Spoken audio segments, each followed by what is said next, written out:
Hari Om, good morning, Namaskar, Jai Shiva Narayana.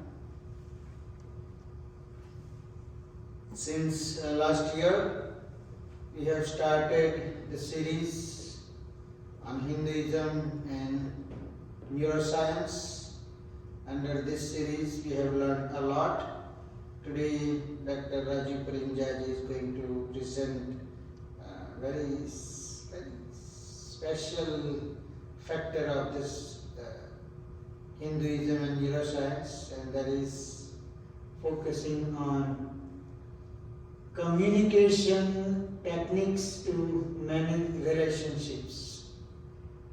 As far as relationships are concerned, throughout our physical existence, every human being, regardless of their gender or regardless of their ethnicity, we all are dealing with our relationship.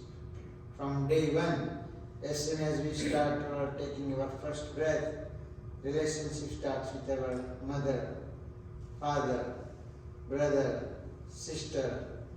Once you explore friends, then friendship and the spouses and children and so on, right? And relationships play a key role in our lives for our happiness also. Like to maintain our relationship, we travel thousands of miles. To maintain our good relationship, we spend significant amount of money, right? To keep our relationship or our loved one happy, we spend thousands of dollars, right? So we all have experienced in our lives. So in order to maintain this relationship, there is something that's significant we will learn from Dr. Rajiv Parinjaji based on his expertise. Without further ado, I request Dr. Rajiv Parinjaji to start his presentation. Thank you for your time and sharing your wisdom and knowledge with us all.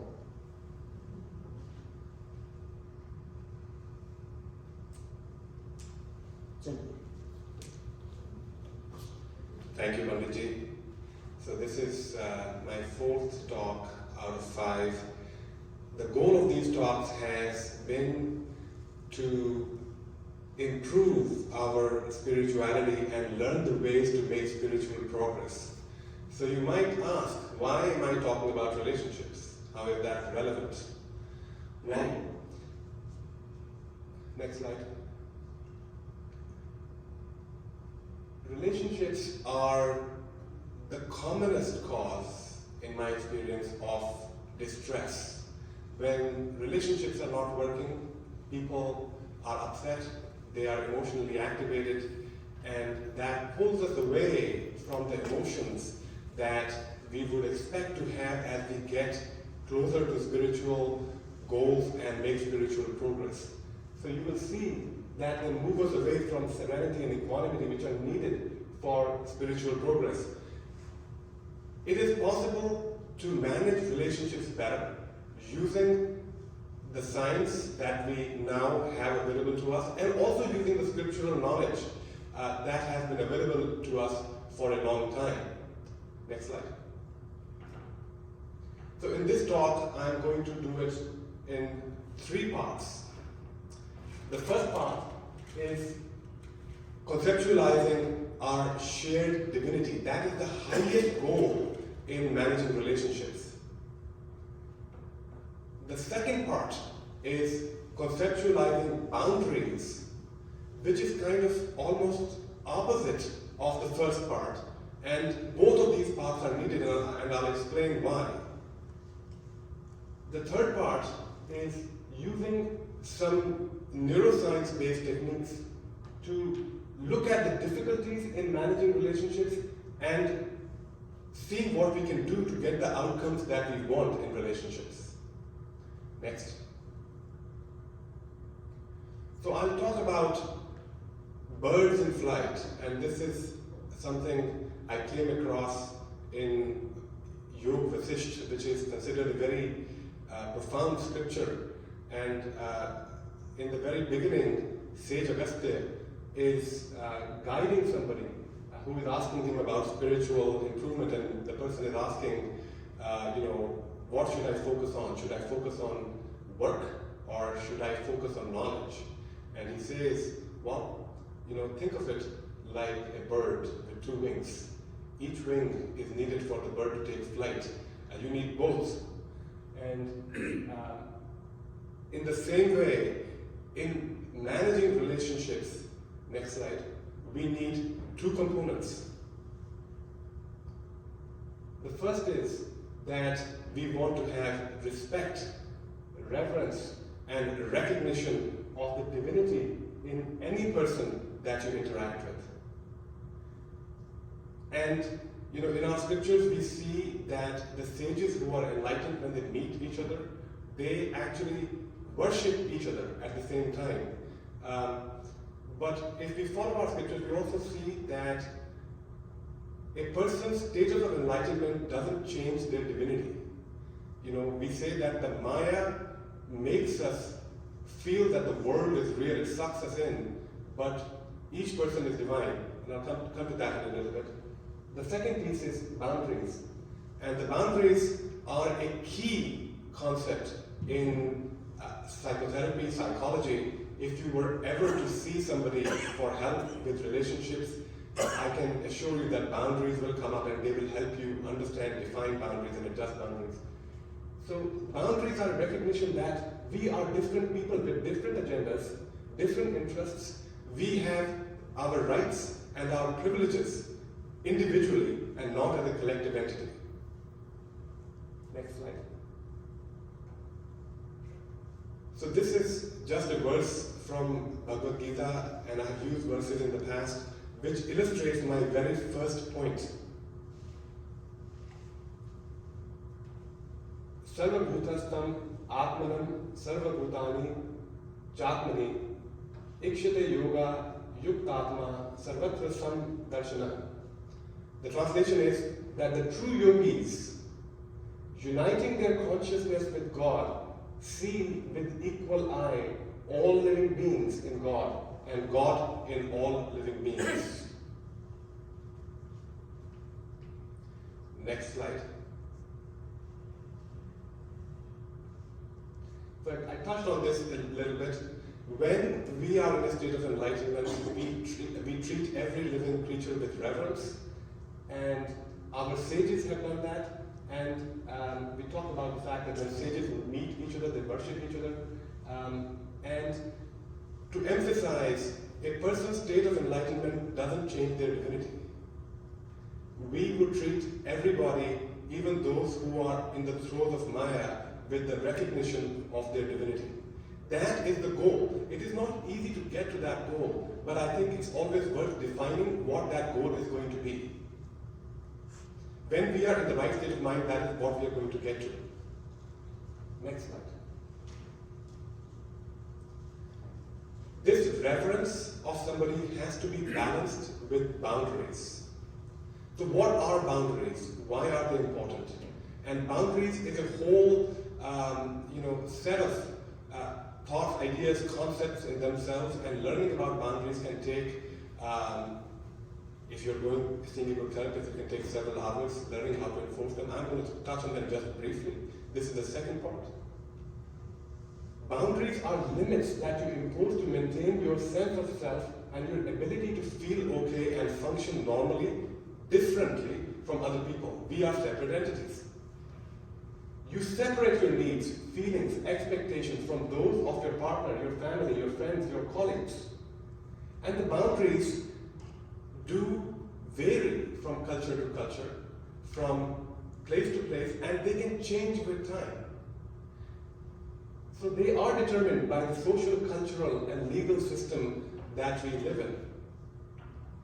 So as an example, I just think of there's some countries where if a girl is to marry, she needs permission from the parents. That's just how it is. Now, in India and most of the Western world, that is not the case. A person, girl or boy, has the right, once they are over a certain age, to choose who they marry. So the boundaries are going to be different in this situation. Next slide. You know, boundaries for me was a very scientific concept which is based in Western psychology, and I did not have a good story from Hindu spirituality about boundaries.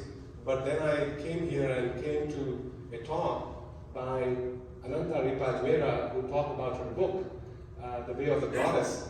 And this book is full of stories about boundaries in Hinduism. And I found that fascinating.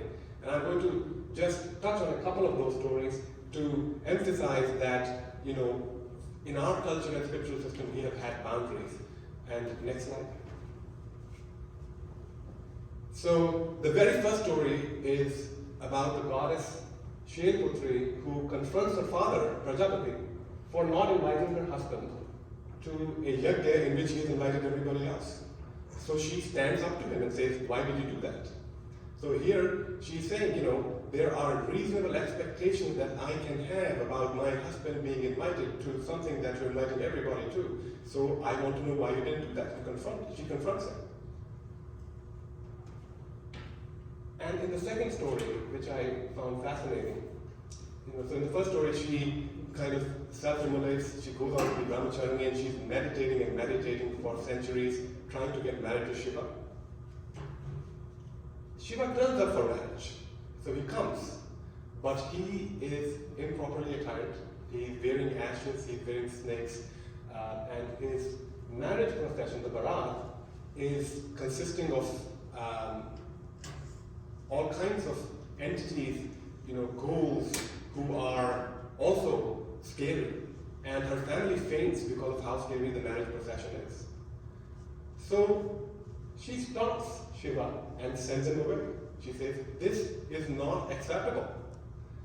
You know, there is a reasonable expectation that somebody who is getting married can have about what the marriage procession should look like, what the groom should be dressed as, how he should present himself. You are not meeting those expectations. And therefore, I'm going to draw the line and say, no, you need to go. So again, enforcing boundaries. And she talks more about boundaries in her sixth chapter, where she is talking about the goddess Katyayani, who is created by God to enforce boundaries with the demons who are continuously transgressing into the normal functioning of the world. So again, I wanted to emphasize that boundaries do have a lot of basis in Hindu scriptures. Next. So boundaries can span a range of areas. They can be boundaries which are physical boundaries, emotional boundaries, boundaries about how you spend your time, and boundaries about roles. And once you are in a particular role, you may be prevented by boundaries from going into a different role. As an example, if I'm seeing somebody who is my patient, but they are in need of parenting, I cannot be their parent.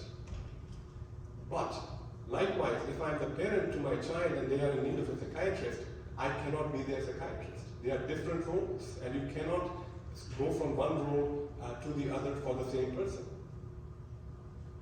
They should be reasonable, they should be politely, consistently, and firmly enforced.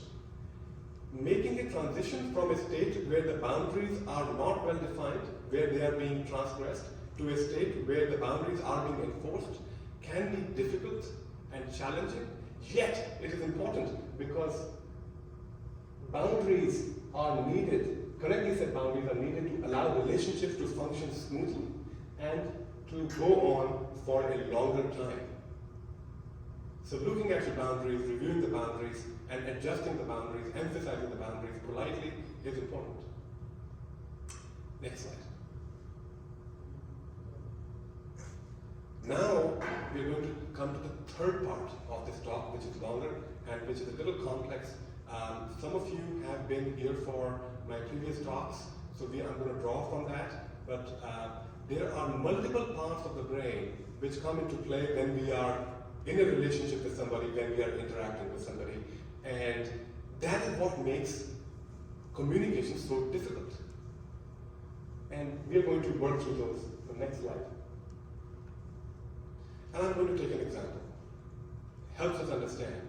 So I'm going to talk about my fictional patient Jack, and we talked about Jack in the past lectures. Let's say that he is about 35 at this time, and he is working in a job, he was working in finance, making a fair amount of money, also spending a lot of money, and he's married, has a reasonable relationship with his wife, and one day he meets somebody at work, a new guy, and they're talking about their retirement plans, and this guy, he's got a spreadsheet, and he says, I've calculated I need to save this much per month, this much per year, and then I can retire by this time, and this is my plan. And Jack is thinking, oh my God, I haven't really done any of this. This looks fascinating, and I want this too. He's quite ambitious, wants everything that he can reasonably get. And he's looking at his financial situation, and he says, oh my God, we are spending a lot of money, we're just not saving enough.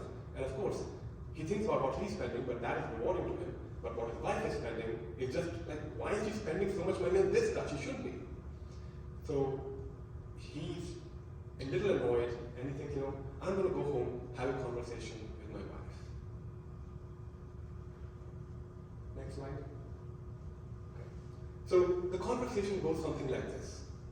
He says, honey, I met this new guy at work, really smart guy, very young. He's got it all figured out. He's working on his retirement, saving money, and I just wanted to talk to you. We need to figure something out as well. We haven't just done this, and I think it's really important. So they start, I said, okay, what do you want to talk about? So they are talking, and he says, I was looking at the amount of money that you are spending. That's a lot of money. We could have saved some of it. And she said, why aren't you telling me about the money that I'm spending? What about the money that you are spending? You spend a lot of money too. Look, I'm not trying to have an argument with you. I don't understand why you have to blame me just when I start a conversation. I would rather that you just listen to what I have to say. Why are you yelling at me? I'm not yelling at you, I'm just trying to make a point. Well, okay. This conversation can now escalate, and if you allow an escalation to go as it goes, there is no point in talking to you, nothing ever gets across to you, and I can tell you, you do what you're doing, and when we are ready for retirement, we will be facing bankruptcy. And though he seems to be upset about it, in his heart of hearts, he's actually feeling a little good about it. If we face bankruptcy, I'm going to turn around at that time and tell you that you were wrong and I was right. And being right feels so good. So the goals changed, and he's saying, you know what? You spend the way you spend, I'll spend the way I spend, and then we'll see what happens. This conversation has gone off track. It is not going to get any good outcomes at this point. And the funny thing is that the goals change, and that is what I find fascinating. The goals change to completely the opposite of what you had started out doing. At this point, he might actually be happy to come to a point where things are destroyed, but he is right because that feels good.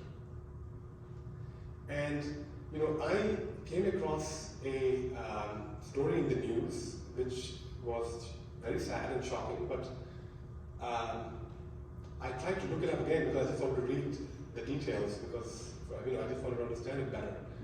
The story was about somebody who ended up in a rage road kind of incident. They were upset about somebody parking a car outside their house. They got into an argument, went and shot this person, and eventually shot themselves. Pretty horrific. And I tried to find the story again, I couldn't. Because when you Google it, there are dozens of stories with similar sort of people shooting each other and having somebody die. So I couldn't find that old story. It's so common. And it doesn't make any sense to me. And I kind of think about this guy who ended up in this situation. And if you think about it and say, let's say that he had one wish granted to him by God. And he said, I just want to know, one thing. I don't want anything, I just want to know how I'm going to die. And God says, well, sounds like, this Saturday at about 5:30 p.m. you'll shoot yourself. No, that's not possible. I feel perfectly fine. Why would I do such a thing? And we go, that's what's going to happen. So can you tell me a little bit more? Like what happened before that? When was I upset enough to want to shoot myself? Well, it seems like, 4:30 you were perfectly fine. 4:45, you saw a car parked outside. You got a little upset. You thought you would confront the guys. So you went and got into an argument, took your gun, shot them, realized what you'd done, shot yourself. This makes no sense whatsoever, but this is what happens when emotions get out of control. You are willing to pay whatever price to defeat, humiliate, and insult the person who is in a confrontation with you. And in what I had read, what was happening was those people got into an argument, they were swearing at each other, he shot them, they continued to swear at him, and he shot them again. And then he realized what he'd done and shot himself. So, you know, our brains, once they take over in a state of emotional arousal, can make us do things that are immensely disruptive. And recognition of that and knowing how to deal with that, which I'm going to touch on, is vitally important. Next. So, sorry, could you go back to the previous slide? So you can think of this, what we're going to talk about, as a game. It's like a game of chess. If you know how to play chess, chess has multiple different pieces which move according to certain rules. If you know the rules, you can apply that knowledge to play.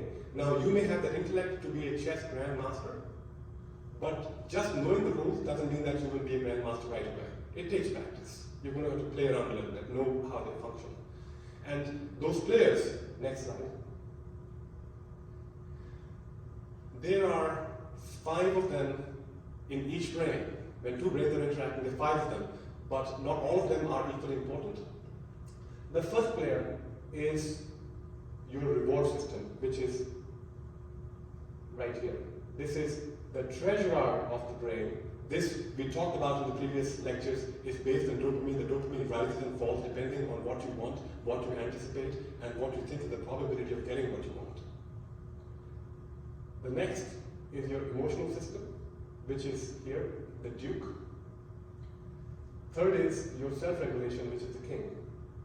Next slide. Let's start with the reward system. You can think of this as the brain as a court of the king, but there are different players doing different things. The reward system, the treasurer, in Hindi we would call it maybe the Koshadhyaksh, keeps a track of how things feel, how good things feel, and you want things as much as they feel good.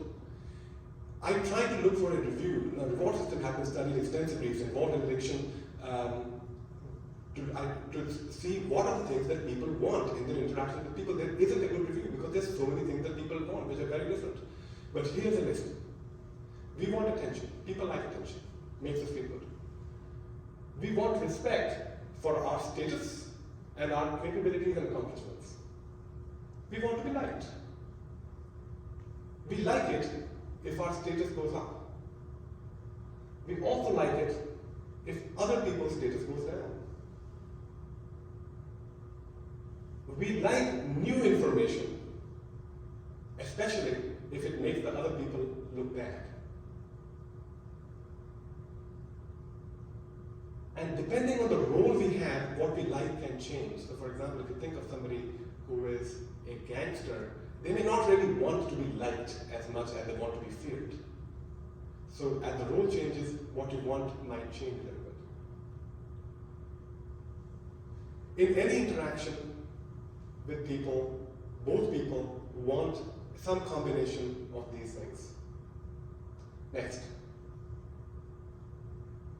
The emotional system comes into play when it is triggered by certain things. 2 triggers, which basically cover all the reasons why emotions are activated, are 1, you did not get the reward that you had expected or anticipated. And the second, which is the commonest, is that you see somebody else have an emotional reaction. And like we discussed in the previous talk, emotions, once they arise, they affect our motivation, our memory, our physiology. They take over kind of the functioning of our brain and body. Next. And just as a brief recap of how emotions function, we talked about the lion, and the lion is the king of the jungle.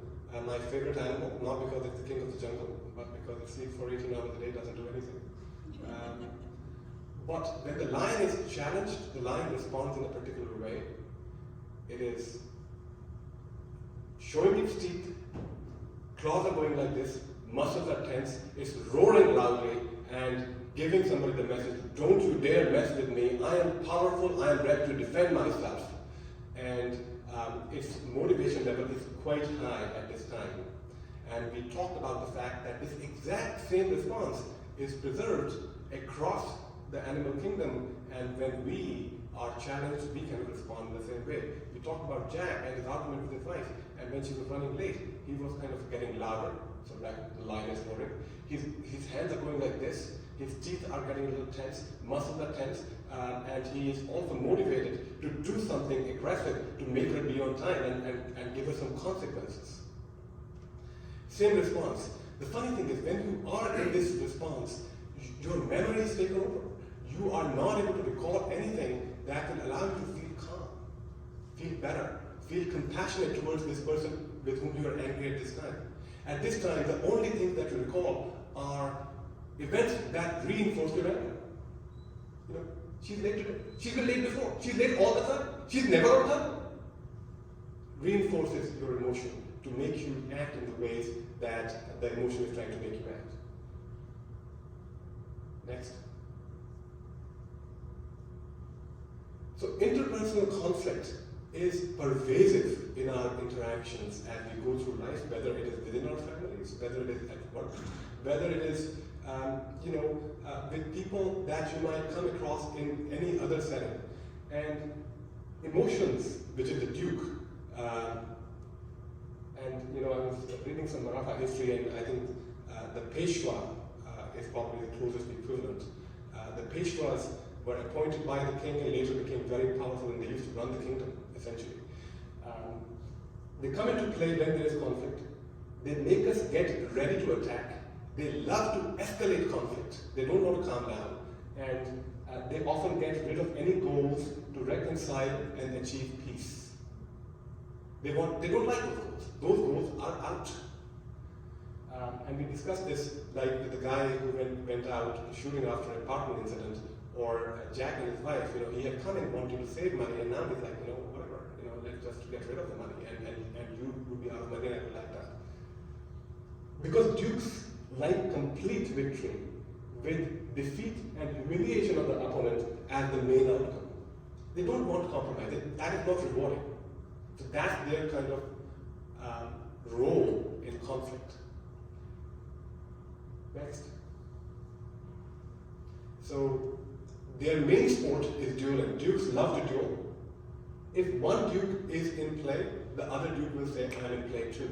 If you have somebody who comes at you with an emotional reaction, who are emotionally activated, they are kind of attacking you, you are going to be ready to respond. I would argue that it is impossible to not have emotional arousal when you are in the presence of somebody who is in a state of emotional arousal. If somebody is angry with you, you are going to either be scared of them, or you're going to be angry back at them. You might actually go from one to the other and back, but you are going to have an emotional response. It is not possible to not have an emotional response.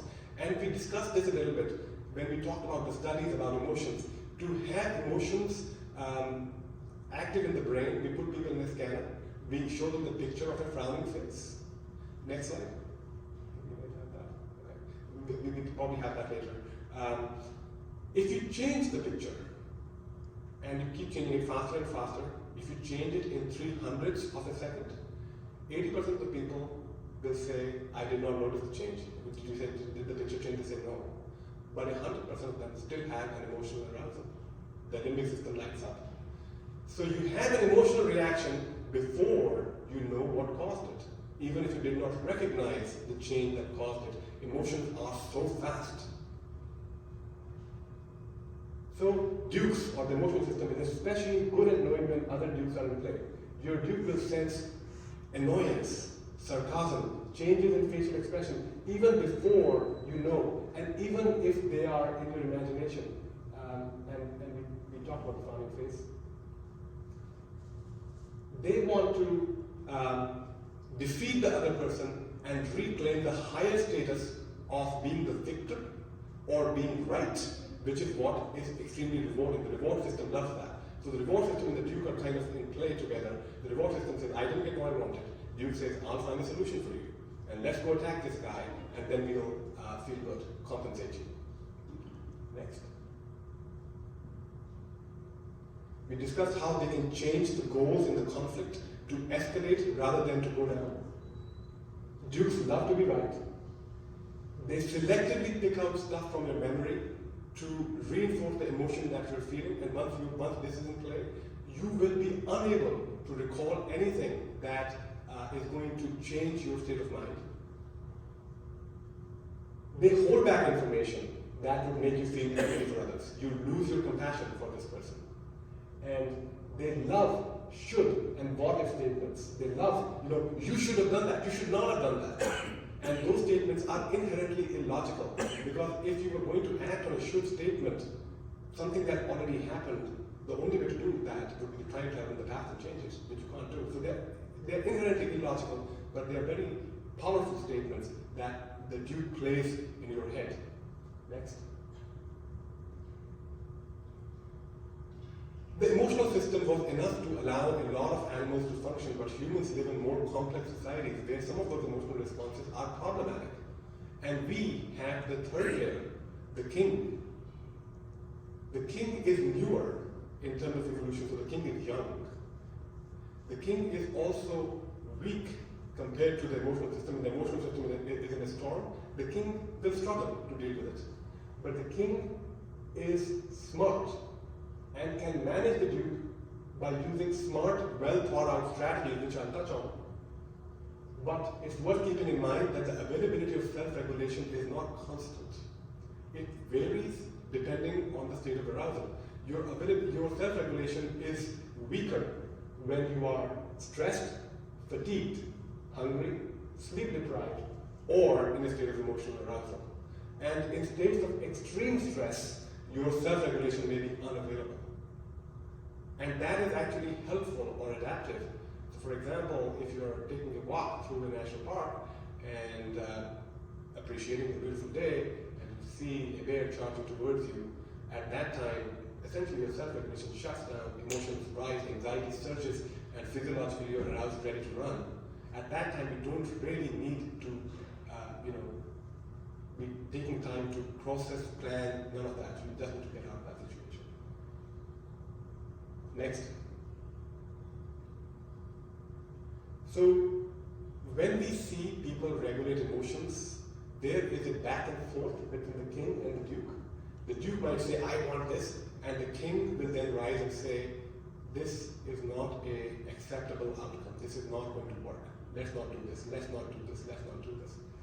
So the treasurer says, I didn't get what I wanted. Emotions arise, and then self-regulation allows you to override that emotional response, which is very primal.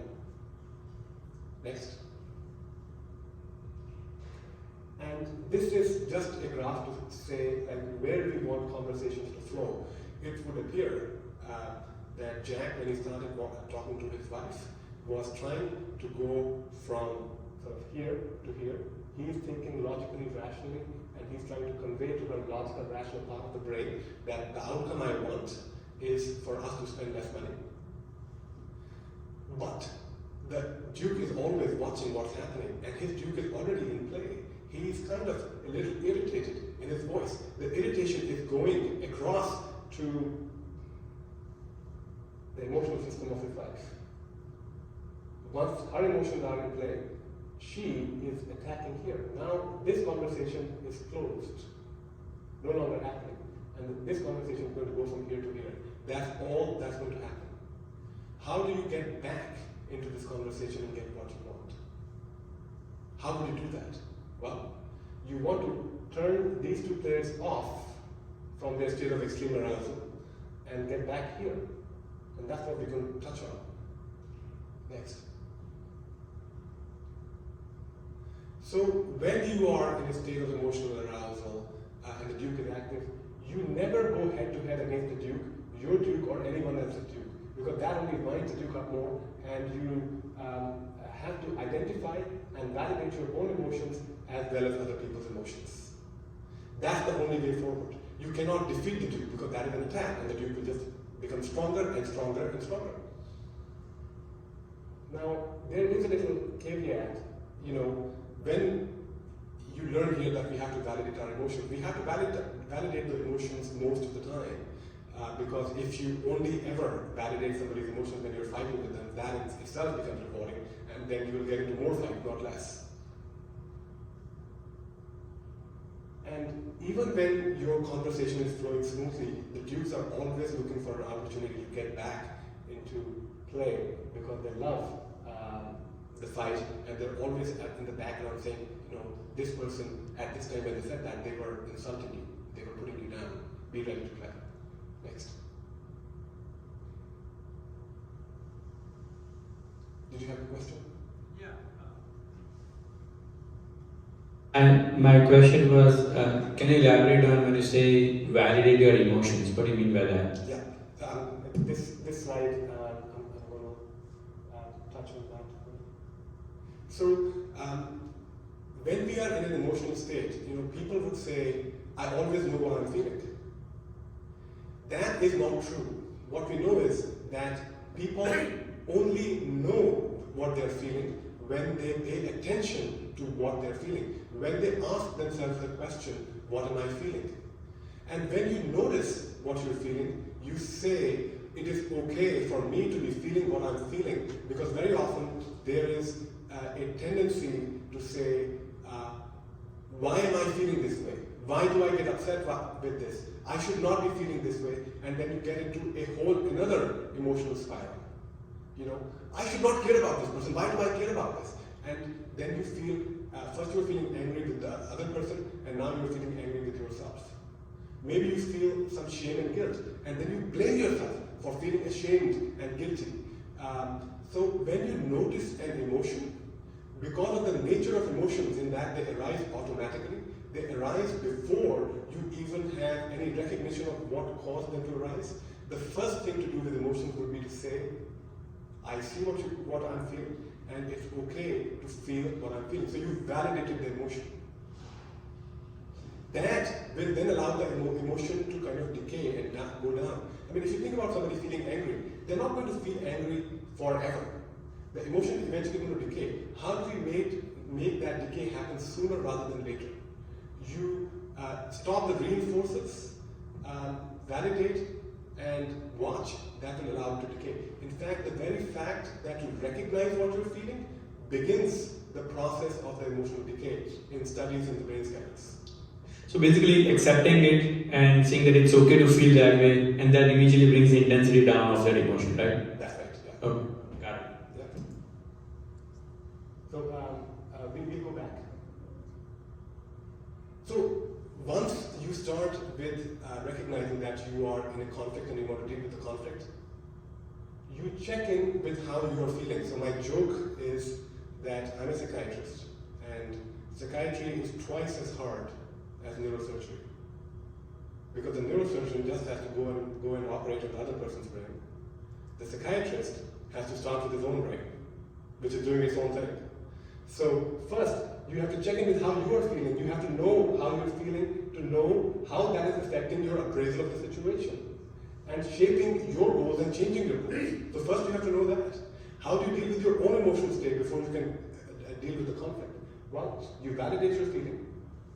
You define your goals first and then say, this is what I'm trying to get out of this conversation, and the goals should not change because your Duke will want to change them.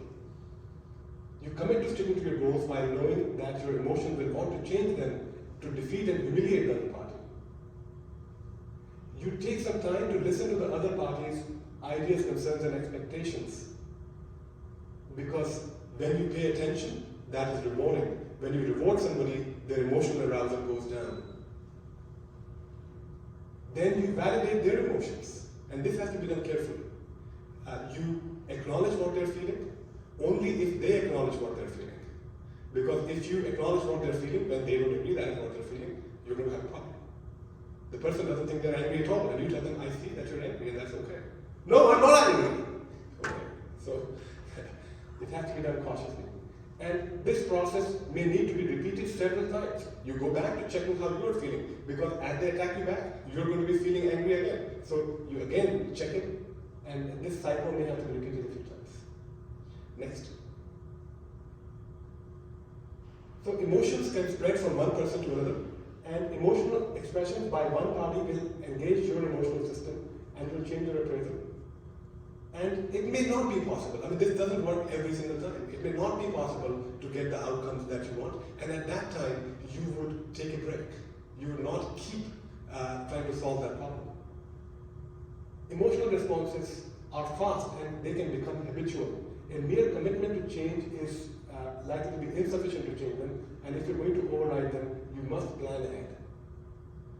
So I'm going to talk a little bit about habits next, but in relationships that are long-standing, so relationships with our parents, our children, and our spouses, if we've been married long enough, if we've had a particular kind of argument, that argument you can have any number of times, and that becomes automatic, and it is almost impossible to get out of those loops because you feel exactly the same, you say the same thing, and you get into the same emotional state.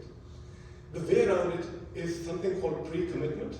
So when you are not in the emotional state, but you know that you're going to be in that, and that argument is going to go the way it has gone 25 times before, you say that when I talk to him or her, I will listen first, validate their emotions first, not raise my voice as I have done before, and you make a list of those things that you're going to do differently. Once you've already thought about them, it's easier to follow through on something that you have planned for. Next. I want to touch on habits, which is the fourth player. We had 3 players before.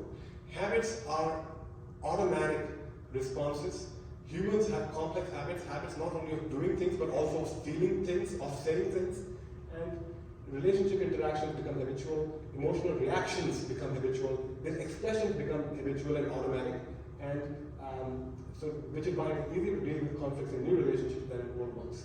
And if you are in a habitual conflict, same conflict every time, you're going to have to do more work, because to overcome the automatic responses, it's going to need more pre-commitment. You're going to have to take a journal and maybe walk through it and say, this is what I feel, this is what I'm going to say, this is what he or she is going to say, and this is how we stop ourselves from getting back into the same argument. Next. So now we have the pieces, all of them together. 4 pieces in each brain.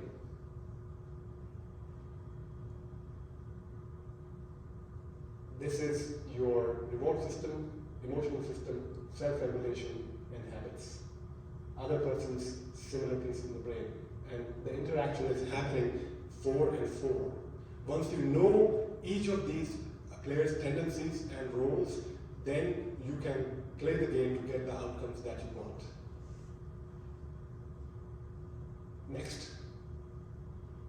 I have a question. Yes. So, is this something that's used then into game theory? So game theory draws on some of the ideas behind neuroscience. It kind of has its own large body of research, and I don't know that in conflict resolution strategies people have used game theory in any studies that I'm aware of. Okay. I have one more question. So, you said that the two on both sides are always going to get into an emotional battle. Yeah. So 2 follow-up questions. One is that how do you still slow that down? So I understand the validation, but sometimes it's really hard to even know what your true emotion is. Yeah. So how do you get to that? And is meditation something that helps kind of slow you down? It does. And if you hold that, I'll try and answer it at the end. Okay. Because meditation is an important piece, and I think your first question is as well. So let me get to it at the end. Okay, thank you. So with conflict resolution, the first thing you're going to do is to work on yourself, recognize your emotions, observe how your emotions are affecting your appraisal, memory, action tendencies, validate. And then one of the things that works is to give yourself a reward. The reward deactivates your emotional arousal, and you say, I'm good at this, I'm going to be able to come to the outcome that I want because I know this. I'm, sort of, once you give yourself a bit of a reward, you kind of commit to that outcome a little more, and you might get what you want. And always stick with the goal to reduce the original stick with the original goal to reduce conflict and not to escalate conflict. Next. So I'm going to just go back to the slide which had the board, 2 slides back. And I think we should revisit the first conflict that we talked about, Jack and his wife. And Jack is now, the conflict has escalated.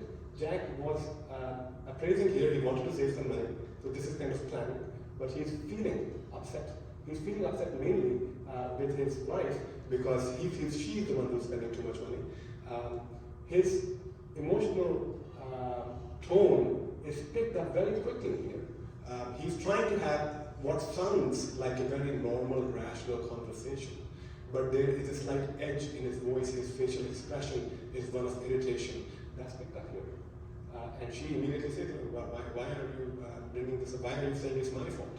And this feels like an attack. So now he's completely here. He's like, I'm not trying to attack you. Why do you always see this as an attack? Why can we never have a rational conversation? And boom, we are here, playing here. Not only that, if they've been married long enough, we are playing here. The habits are in play. And the habits are automatic. They play without our intention or even awareness. This is going to be a tough one. And now let's say that Jack wants a different outcome and he works on it. Where does that start? Well, it starts here. Self-regulation. First, Jack recognizes, oh, I am feeling very emotionally activated here. We are ready to battle. And in fact, my goal, which was to save money, is now to spend all the money so that we can be bankrupt, and it feels so good to be right at the end, to tell her your spending caused your ruin and I was right all along. Okay. Well, it's always okay to feel what you're feeling. You're supposed to be able to regulate it once you recognize it. You are not ever supposed to not feel what you will begin to feel with the brain that you have. If you're going to feel upset, you're going to feel upset. There's nothing you can do to stop that from beginning to happen. Once you recognize you're upset, you can do something about it. But if you say, I should not have been upset in the first place, well, that's illogical. So he says, okay, I'm feeling upset, let's take some time out. Okay. And then he says, you know what? I am good at this. I am good at my relationships, I'm good at getting the outcomes that I want, and therefore, I will go back into this and come to an understanding which is mutually acceptable, which is mutually agreeable, which gets us closer to the first outcome, where we treat each other with respect, reverence, regard. He gives himself a little reward because he says, I'm good at this. When he gives himself a little reward, his emotional activity is reduced. And then he goes back into the conversation. What does he say? What does he say here that's going to take her emotional reaction out? Maybe give her a little reward. Well, you give attention with regard in a respectful way and say, honey, I'm sorry. I said something that upset you. I didn't mean to upset you. Tell me, what is your understanding of the situation? Or if you see this as a problem, how do you see things from your side? I mean, maybe she doesn't think there's a financial issue at all. As he listens to her, she gets rewarded. As she gets rewarded, emotions are going to be less in play. He listens to her agenda, and then they can kind of have a conversation here to here and say, what is an acceptable rate of spending, an acceptable rate of saving that you and I will both agree to? If we don't agree, what is the reason that we disagree? Are our goals different? And maybe they are. And if the goals are different, then the boundaries come into play.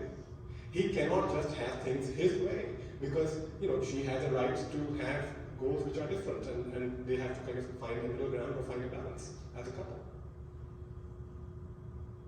Next.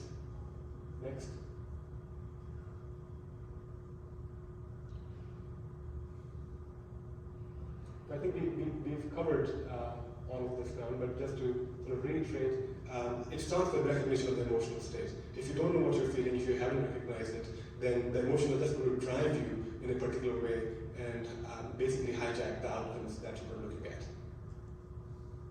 And you have to keep an eye on your emotional state throughout, because even as we talked about how Jack is resolving it, if the wife says something because he's still emotionally activated, which upsets him, boom, his emotions are active again, and we are going to get back into the same punching match that we started off with. Next. And then there is the final piece. The final piece is complex. This is here. This is your unconscious. We call it the ghost because you can't see the ghost. It is spooking the whole brain. These are aspects that you may not be aware of that are affecting your judgment or appraisal of the situation.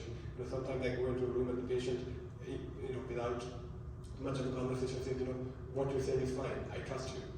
I don't know why they trust me, but it may be that they have found somebody else who looks like me who did a good job, so they trust me. Other times, it's the opposite. No, I'm not. You are experimenting on me. You're treating me like a guinea pig, and that's them. And there can be hidden associations that have been formed in your childhood that you may not be aware of, which make you respond to certain people in a particular way, which causes conflict to just go on. And it's just worth knowing this is not something that is easy to work with, and you really, if you have unconscious conflicts, those need more professional help. Next. So the unconscious works outside of our awareness, and we may not recognize this role. It's very hard to detect, and if you have unconscious conflicts, you will need professional help or professional training. Next. So I'll just summarize, and then we'll take questions and discussion. The aim is to find a high level of reverence for the other person by affirming well-defined, fair, and firm boundaries, which are agreed on. That's the goal in a relationship. Conflict resolution starts with recognition of your own emotional state, regulation of our own emotions, and commitment to de-escalation.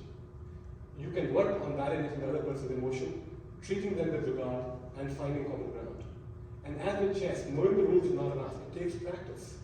And seek professional help when it doesn't work. With a little bit of skill, you can get adept at resolving conflicts. It takes practice, but having taught this and done this a few times, it is not easy. You will fail, and that's okay. All right. I think this is it. Is there another slide after this?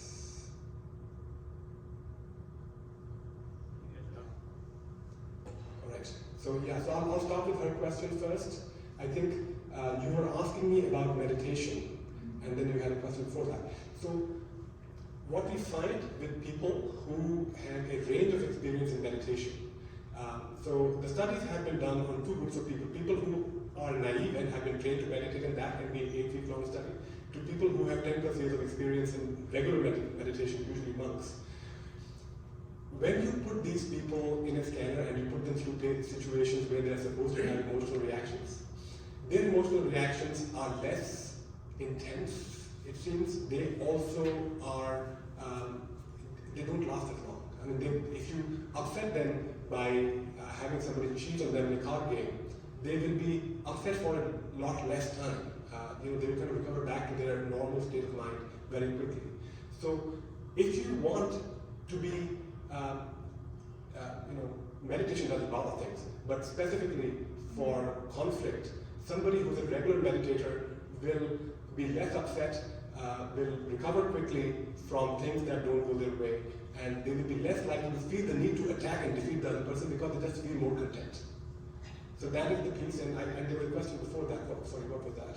That may be a longer answer. It was on game theory and yeah. Yeah.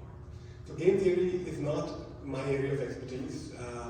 I know that people have looked at behavioral outcomes using different situations where they invoke game theory to say this is how people behave. Thank you. You had a question? Yeah, I had a question.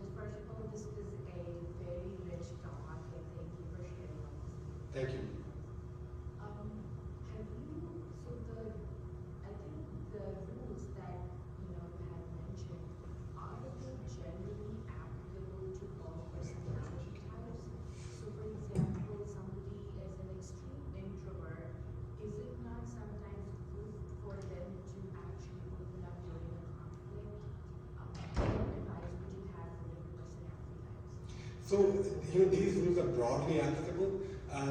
They don't apply to certain situations. Certain people with extreme personality disorders will kind of not be following these rules. Certain people in psychotic states will not be following these rules, and trying these may not work very well. And we are trying to get the outcome that we want, but I would again say that emotions serve an important purpose, and we want emotions to kind of stay and work as they do unless they are causing problems in the functioning of the person. So if an introvert enjoys a certain emotional state which allows them to come out of their shell and engage with people, I would say, well, that sounds like a good thing. But generally, the emotions of anger, resentment, they tend to be unhelpful in relationships, and we want to work in a way that we don't sort of say that these are beneficial because that's the only thing that gets you out of the state of being introverted, if that answers your question. Yes? How do you make the king stronger? How do you keep yourself mindful of, because this is all really, really good talk, I really enjoyed it, but as soon as you go out in the real life situation, sometimes you may forget and you may go back to the same state of the duke may take over. Yeah. And so how do you train? Just by practicing, or what do you tell yourself that hey, duke, quiet, and let king speak or so, or So you can make the king stronger, and you can also make the duke weaker. The duke is already the big player here, and one thing that will do both is meditation. Meditation will reduce the strength of your duke, emotional reactivity, and will improve your attention, concentration, ability to plan, focus, and organize. Sleeping well on a schedule and exercising regularly, both aerobic exercise and some kind of weight training, both of them have been shown to help you with self-regulation, and they kind of seem to function slightly differently. They affect different domains of self-regulation, so you don't want to do just one and not do the other. But those effect sizes are not staggering. They're significant, they're noticeable, they're measurable. But if you wanted to do that, that would be the way to go. Generally, eating particular kinds of unhealthy food have been shown to decrease your overall cognitive functioning, which will affect self-regulation. And those are, if you think of the fast food industry, which is giving you high fat and low quality fat as well, easy to high salt, high calorie food, that can impair cognitive functioning and self-regulation. So you want to avoid the things that cause you harm and build on the things that help.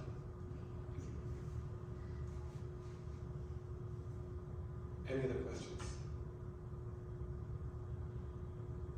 I appreciate your time. Thank you. Are there any situations where duke could be maybe doing good, or duke is right?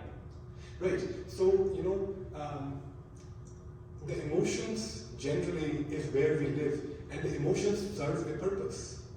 Emotions allow us to communicate effectively, very quickly, and most of our communication actually is emotional.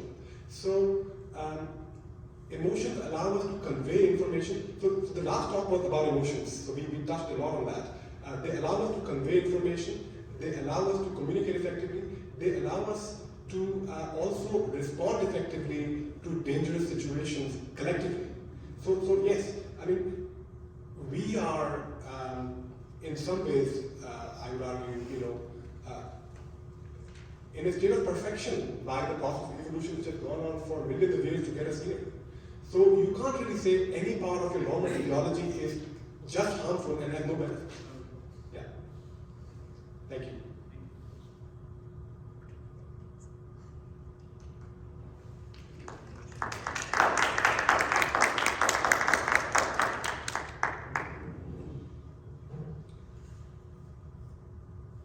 Dear devotees, based on your professional expertise, your inclination in your profession, as well as this modern science as well as this neuroscience. There is a different story, but his personal inclination towards scriptural connection, and he tries to connect both aspects together, and he shares with us. We sincerely appreciate your dedication and your willingness to share your expertise and wisdom with us. Can you please give him a big hand? Thank you very much. During his presentation, he really covered so many things, and some of the things I really liked. Respect, reverence, and recognition. I will just give my personal experience without going into anybody else's. As a human being, when we start our journey, we start different relationship. I'll give you my personal example. 28 years of your marriage and married life. Father of 3 children. Oldest child is 25 years old. During all my different stages in our life, we all come across so many challenges. Once you get married, you are just building on the relationship as a husband and wife. As we have your first child, we can see the different situation. Second child, third child, as they go through the different stages of our life, like which they had toddlers, and then teenage, and then once they cross the certain threshold, and can see that we all can see that every stages in our life, situation changes on the other end. As an individual, we all have our own professional responsibilities as well as our family responsibilities. In all such situations, I think the circumstances changes, and they also play a key roles in our lives, and that is where we deal with all these different situations. And throughout that, emotions play a key role. How one can balance, and even some of the look at the najuk part, very very tender this thing. We have to manage all those difficult moments of our lives, and if we pass through that thunderstorm, कितनी देर के लिए आता है, right? Only for a little while. तो जब thunderstorm आता है, just go downstairs, make yourself safe, and once it is gone, you are safe. So likewise in our lives also, we all come across some of the thunderstorms or this emotion that really make a big impact on our lives. And some of these things that if we don't handle carefully, that keeps the whole family apart. And you can see the consequences of such situations. I think under this type of guidance and our scriptural inclinations and connecting ourselves with our scriptural guidance, I'm sure we all can overcome all these difficulties that we come across in our lives. I was really impressed with this validating emotions and regulating self-regulations. These are the really important aspects that he really covered in his presentation. Even if I want to connect with Dr. Parinja, I have to wait for so long to even schedule his appointment. And he is here to share with us. We are greatly grateful with your willingness to help us. It is our hope. I think how many more we have? What is that covers? Why and how spirituality. As you can see that spirituality plays a key roles in our lives throughout our journey. So why it is important?